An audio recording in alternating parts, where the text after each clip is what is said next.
Hey, it's Pam from Ben McFuzzyLugs again, and it feels like we're back to winter.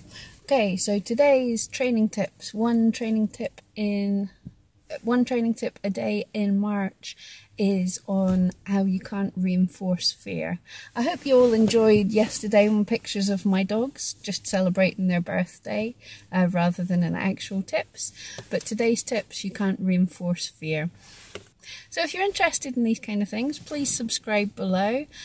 Give us a like if you like it. And I also do, on Mondays, I have my Etsy tips for helping grow your small business on Etsy. And on Thursdays, I have needle felting tutorials. Okay, so you can't reinforce fear. This has been a thing for years. Basically, imagine your dog is afraid of fireworks, and a lot of people will say if your dog comes to you for a cuddle or whatever, just ignore them.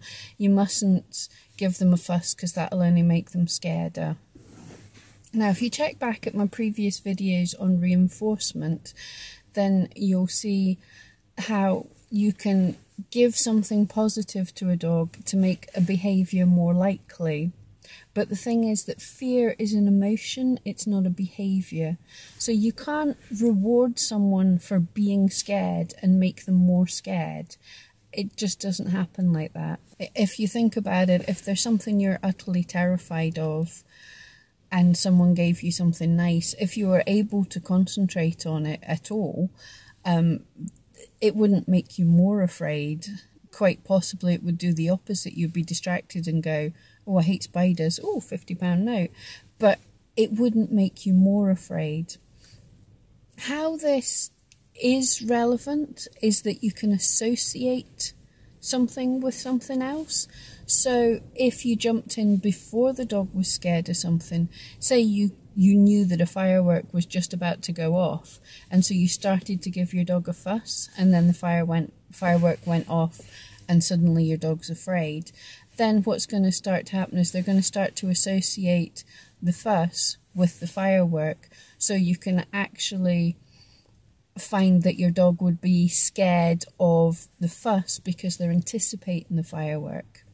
Also, if they're scared of something and you try and comfort them by you being scared as well, you know, if you think about it from your point of view, if you look to someone in a superior position of power for reassurance if you were scared of something and they were terrified too, you know, if you're on a plane and the plane's going down and the stewardesses are panicking as well, then no matter how nicely they're saying it's going to be okay, if they're absolutely wetting themselves with panic, then they're not going to reassure you a whole lot. But if you were scared that something was happening on the plane and the air stewardess was able to calmly comfort you, then that's not going to make you more scared. And it's exactly the same with a dog. Now, if they're scared of something, especially something like fireworks, and they want to run and hide in a safe place, then it's a good idea to give them a safe place they can hide. My girl has a crate in the cupboard under the stairs that is, for her safe place. She goes and hides there if she needs to, and because she's had this safe place, over time she's got more confidence. But if they choose you as their safe place, if they come to you for a fuss, just so long as you don't anticipate the scary thing's going to happen and you're not frantic about reassuring them, but if you're just the safe thing that they can come to, then that can actually make them more confident. I'm not going to link it or mention it because I don't want the studies to get any more attention, but there were studies on monkeys, baby monkeys, and they're pretty horrible studies. They were basically taken away from their mother, so they never had any affection apart from basically like wire cages that fed them their milk, or fluffy toy type things that fed them their milk.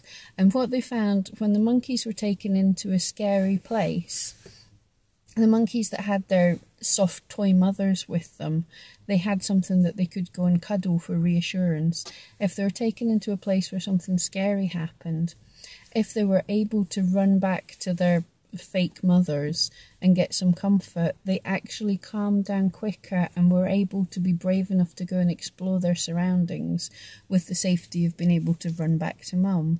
Whereas the monkeys that didn't have anyone to go and cuddle, they didn't have any reassurance at all, they tended to be able to cope with everything far less. They would just shut down and be all curled up and pretty depressed and terrified about the whole thing. So actually not being there as comfort for your dog, if they want you as comfort, could actually be detrimental. And I know people are going to say that, yes, as far as I know, those studies weren't replicated on dogs, and they don't want them to be. But it's enough that we can look at our own pets and things and see that if they have us for support, they can be braver. So you're not going to make your dog more fearful by letting them cuddle up next to you if they're a bit afraid, or letting them turn to you. You can actually make them a bit braver. So don't worry, you're not going to reinforce fear. Fear is an emotion, not a behaviour. Okay, thank you for joining me again. Please, if you're interested, give us a like, subscribe, and pop back tomorrow and we'll see what we can come up with then. Let's get out for a walk in this terrible weather. See you tomorrow.